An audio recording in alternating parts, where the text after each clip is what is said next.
This episode may contain loose forms of nudity, Caveman, growling aggressively, and words not meant for the ears of young children.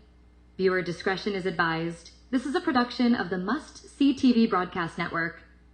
Like, share, and come along for the ride. Join the tribe. And if you're watching us right now on YouTube, then you already know what to do, don't you?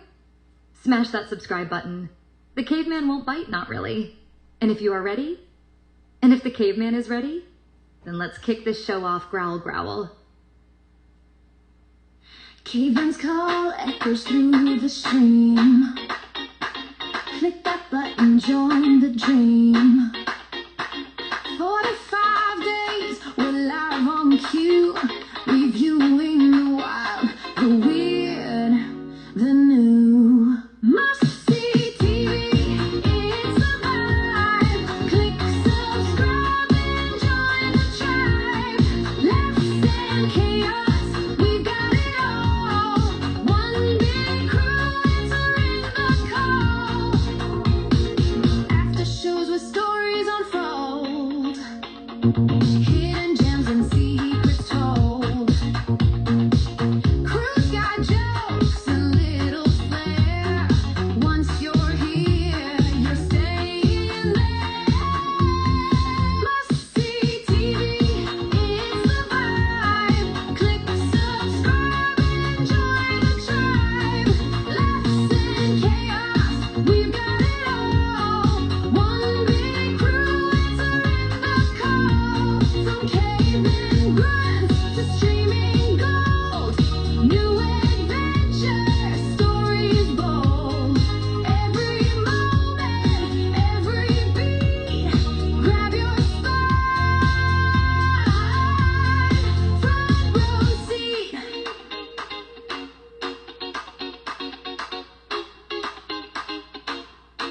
Must see TV, it's the vibe. Click subscribe and join the tribe.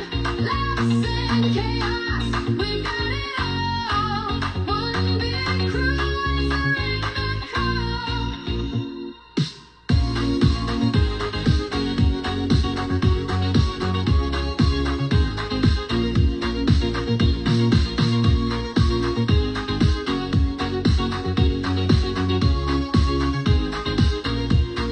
Must see TV, it's the vibe. Click subscribe and join the tribe. Laughs and chaos, we've got it all. One big crew answering the call.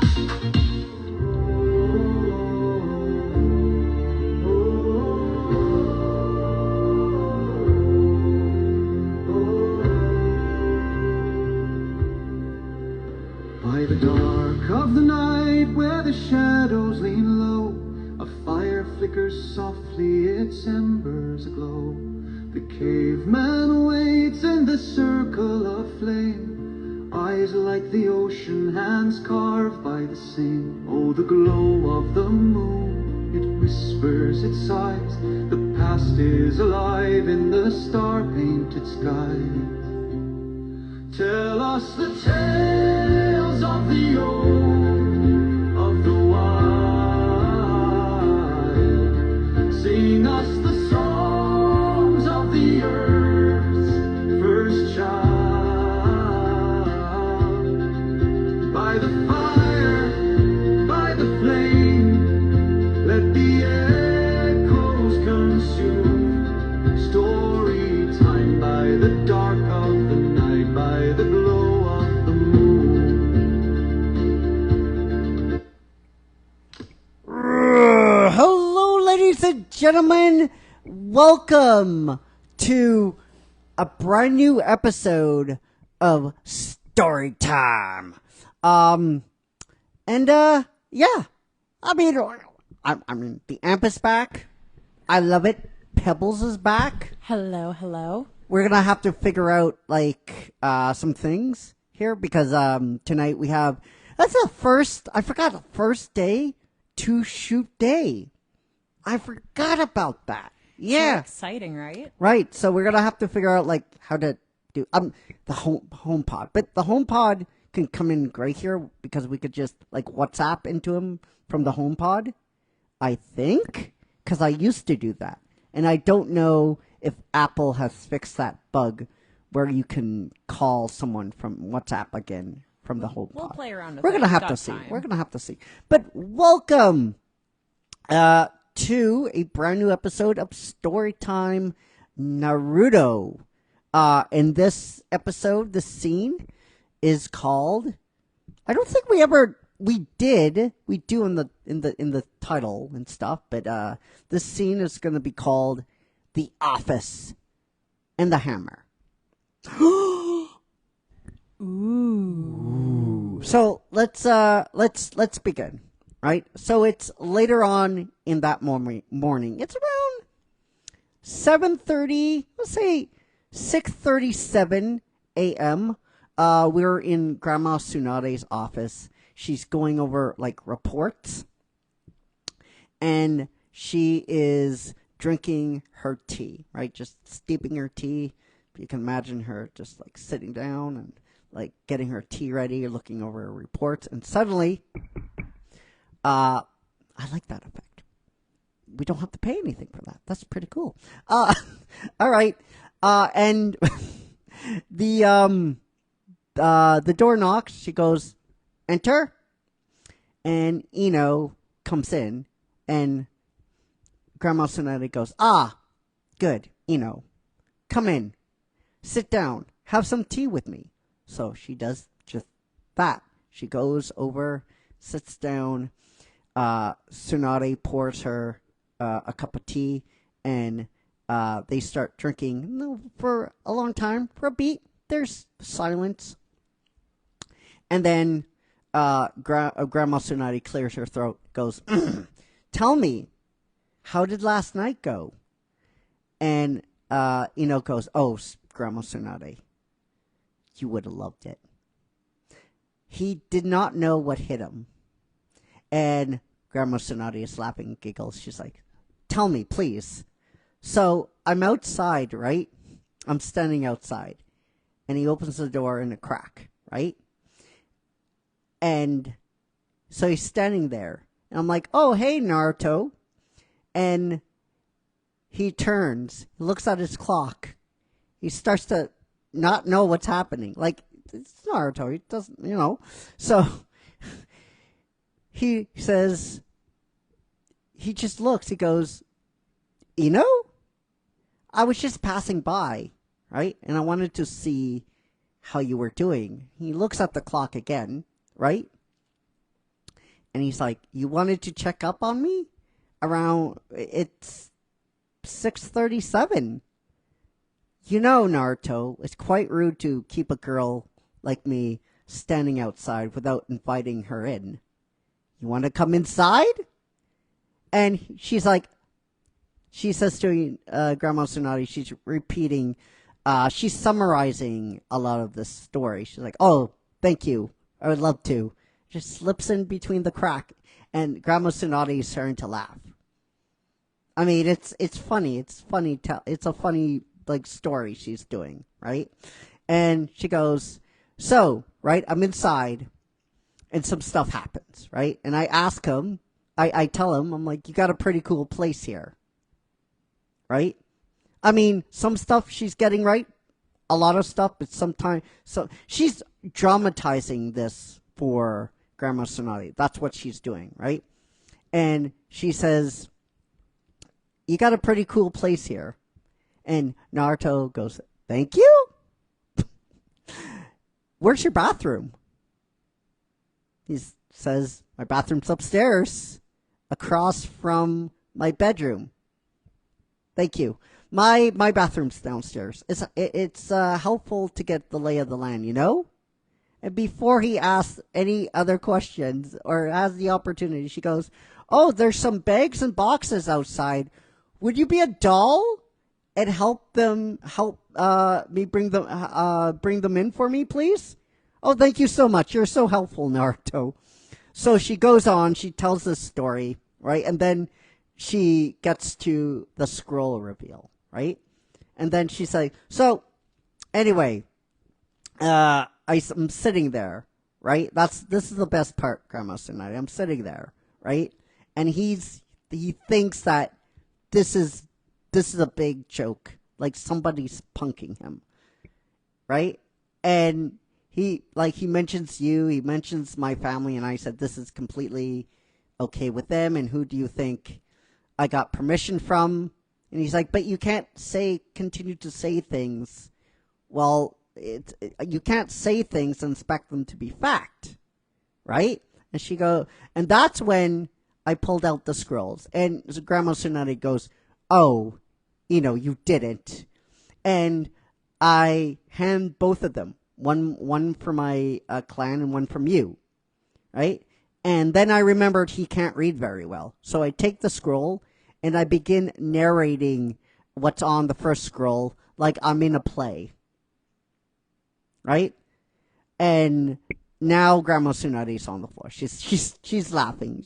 It's girl talk, right? It's girl talk, but in a comedic way. Then after she goes, and then I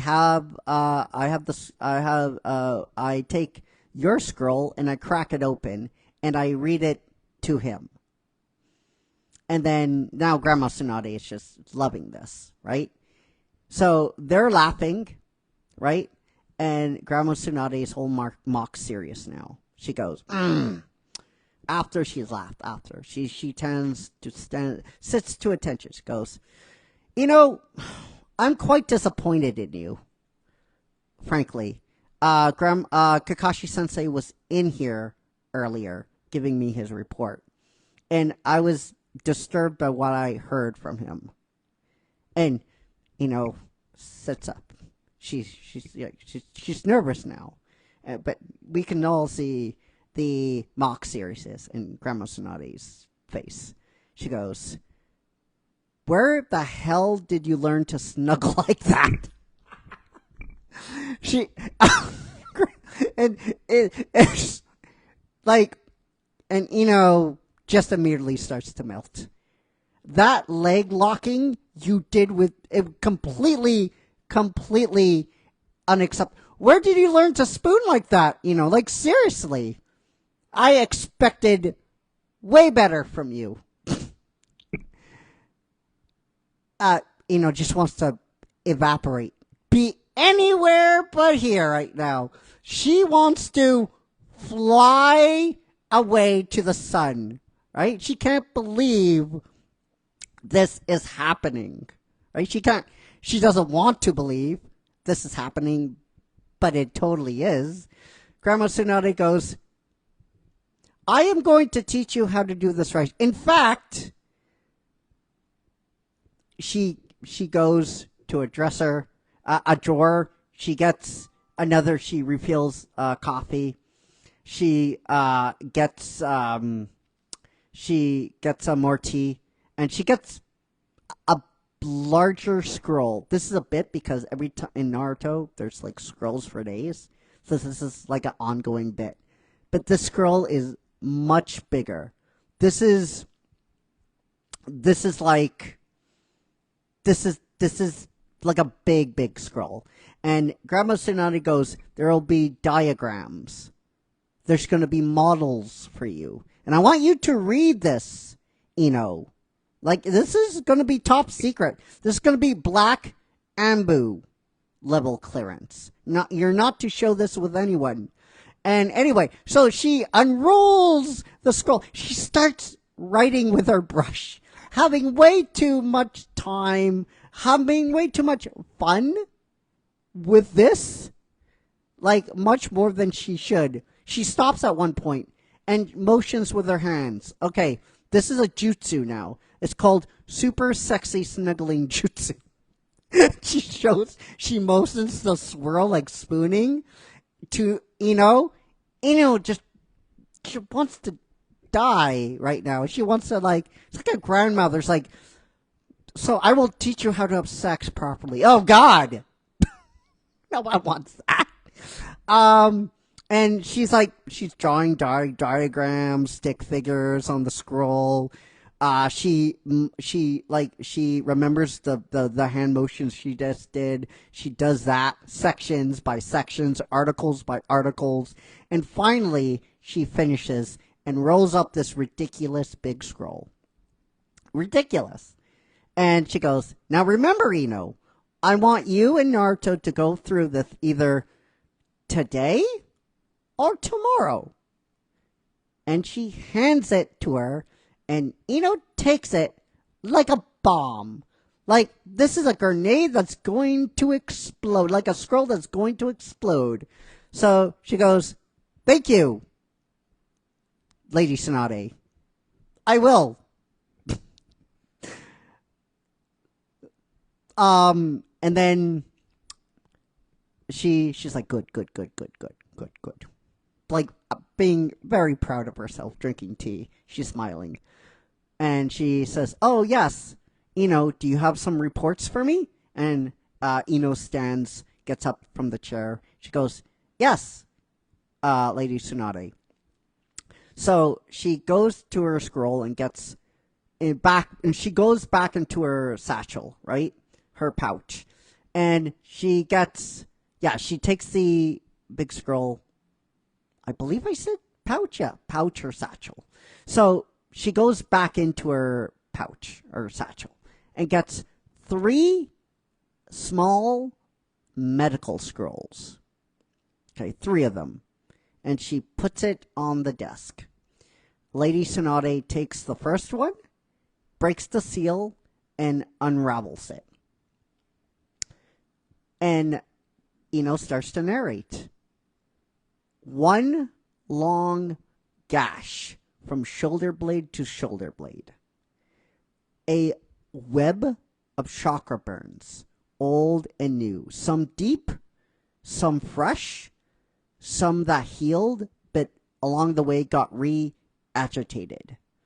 On his side, 2 long slashes on both sides. On his chest, again, that same chakra pattern web. Some old, some new, some red, some blue, some agitated, some that had popped a long time ago. Down on his rib cage, 3 large slashes. Grandma Tsunade, it's like someone ripped him open a long time ago and put him back together.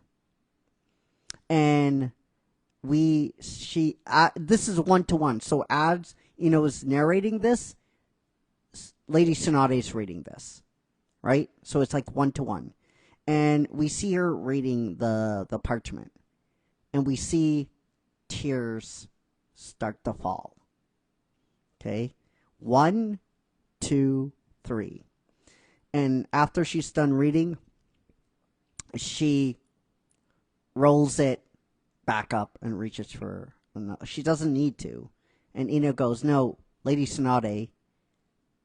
She goes, and Lady Tsunade stops her. "I must." And she takes it. And now we switch views. A right angle top view of her reading the parchment. The audio mutes because we don't need to see. We don't need to hear anything else. We know that both of these other scrolls are bad, right? But what's happening in the background and in the foreground, it's what is important, what's happening in the middle of the shot. So, Ino is walking back and forth. Just like a prosecutor would. All right? Now, this is very important. This is very, very important. Because the audio doesn't matter. That's why we're dipping the audio here. What's happening is the motion, the visual language. That's the most important part. Ino's walking back and forth, and we can see her talking. Right? She is the prosecutor. In this scene, in this film, we are led to believe that Lady Tsunade is the prosecutor and the judge. But that's not what happens. That's not what's going on here. Ino has always been the judge, the jury, and the executioner, and the prosecutor. And it happened in scene 2. When she lifted her hand and was hearing those audio flashbacks in her head and was about to wipe her face, she goes, "No, I don't get to." That was a hint that she prosecuted and laid judgment upon herself. We think in this movie, because Lady Tsunade is older, she's the figurehead, she is the judge, she's a prosecutor, but that's not what happens. It's not what's happening in this movie. It is Ino who is the prosecutor all along, and hopefully this has been revealed in this scene. So we cut forward a little bit, and then we return to normal perspective, and we turn up the audio all the way, normal audio, and they are resealing the 3 medical scrolls. And Lady Tsunade clears her throat, goes, "Thank you, Ino." And Ino doesn't say anything, because nothing has to be said. And she takes those medical scrolls, puts them back into her satchel, and she goes to leave and say, "Oh yeah, Lady Tsunade, do you know where Sakura is right now?" And she goes, "Yes, Sakura is carrying out my orders in one of the medical Konoha centers." And she bows, and before she leaves, Lady Tsunade goes, "Oh, that's right," and goes to one of her drawers and takes out a little silver object and tosses it to Ino. And Ino catches it. Ino looks at it, and Lady Tsunade goes, "Kakashi-sensei thought you would need a spare." And she smiles, puts it in her satchel, and she said, "Thank you, Lady Tsunade." And then she opens the door, and she leaves. But we don't follow her, right? The door closes, and we stay outside of Lady Tsunade's office for a beat. For another beat, nothing happens. But we hear a soft crying, and that crying becomes louder and louder. She is not crying. It's not Lady Tsunade crying for a soldier, crying for a shinobi, but for her grandson. She's crying for the boy that she ignored until a little while ago. And we don't move. We have to sit with her crying. Because the thesis of this movie is, you don't get to run, you don't get to hide, you don't even get to shrink.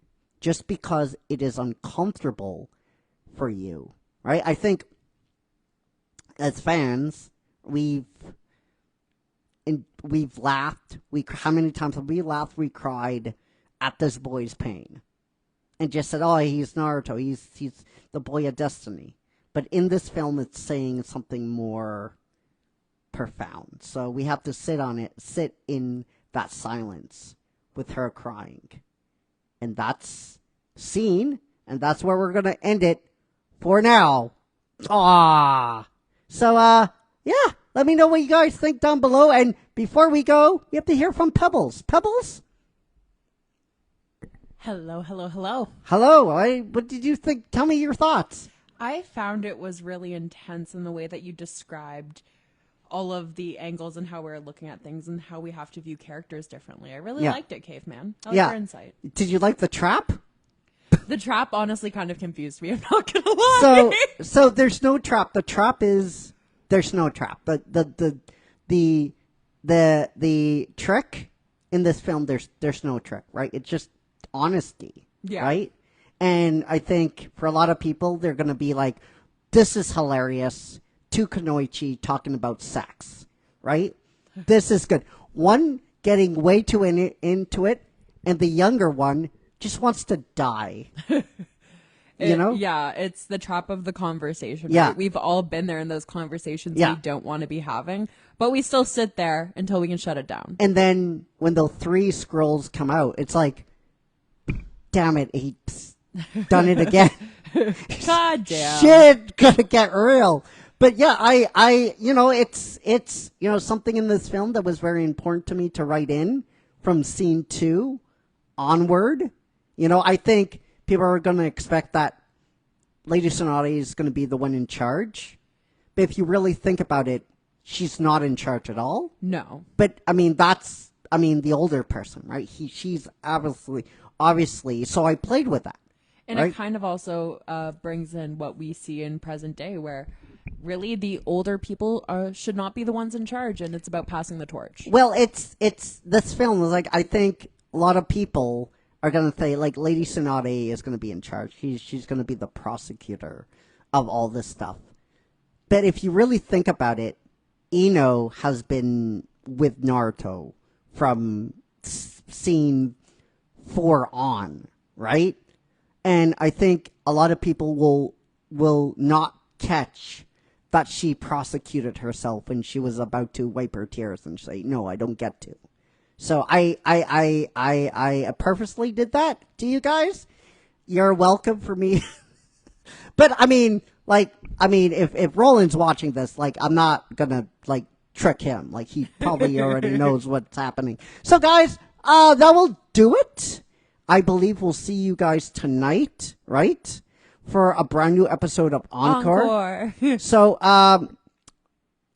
I'm gonna cue you up, and then we're gonna, because I didn't properly do this. So when we sign off, I'm gonna say, wait. Oh no. Okay. Ready? Are you ready? So until tonight, guys, take care, be safe, be well, and we love you all. 50,000 plus, and may the Schwartz be with you. Pebbles, take me home.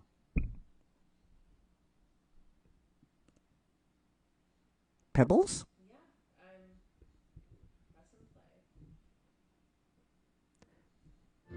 All right, guys. Bye. Bye.